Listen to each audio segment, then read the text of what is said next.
You're dealing with a criminal mafia state which lies on an industrial basis as part of its hybrid war toolbox.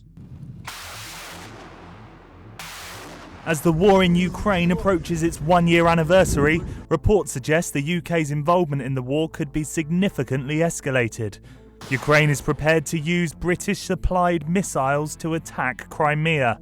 I spoke to Cormac Smith, who's worked at the heart of the Ukrainian government. People in the West do not appreciate how absolutely, as I said, existential and fundamental Crimea is to Ukraine. So the Ukrainians are determined at some stage to take back Crimea. To do this, they need longer range artillery than they currently have. Crimea is a very important supply route for supplying the Russian forces who have invaded Ukraine. So it's essential to take Ukraine that the Ukrainians can strike Russian military positions, air bases. Crimea was captured by Russia in 2014. Since then, they've claimed it as their own territory. When a bridge linking Crimea to Russia was blown up last year, Russia escalated its attacks. Some in the West have suggested that attempting to recapture the entire peninsula would escalate the conflict. The truth is, the Russians are trying to intimidate us. They're trying to intimidate us into not supporting Ukraine. To do this, they rattle the nuclear saber, right? Russia, in truth, has probably nowhere to go in terms of escalation. They are already doing the worst that they can in Ukraine. When they annexed these 4 territories, it was a very clear signal that if Ukraine was to attack these territories, the Russian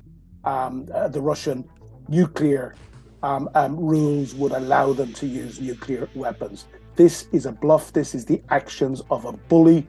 Despite threats from Russia, Western allies are slowly supplying more military equipment to Ukraine. Tanks are on the way, and now Ukraine's asking for jets. The equipment's been crucial to the war effort. Britain was one of the very first ones to arm the Ukrainians over a year ago, December of 21 it was, when we were giving them hundreds and hundreds of NLAWs, these very, very light, effective anti-tank weapons that can knock out a modern battle tank at up to 1,000 meters.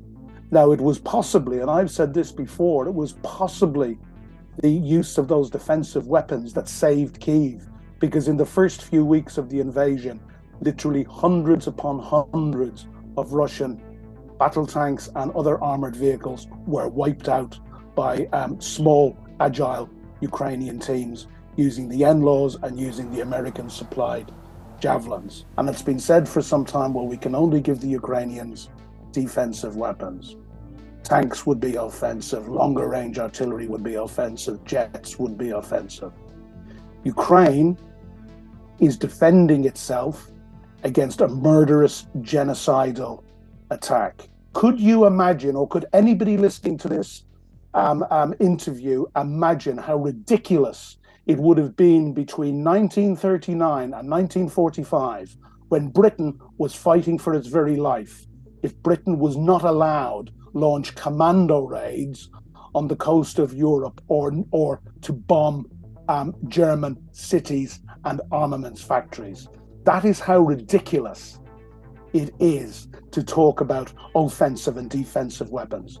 As the one-year anniversary of the war approaches, all indications point to a major Russian offensive, possibly within weeks. Russia is preparing anything between 200 and 500,000 extra conscripts are being trained and prepared to throw into the meat grinder. Russia has a very different attitude to its own people, and throughout history, it always had. You know, Putin has no compunction in murdering tens of thousands of innocent civilians. He's done it in Syria. He's done it in Grozny. He has done it in Mariupol, in Ukraine.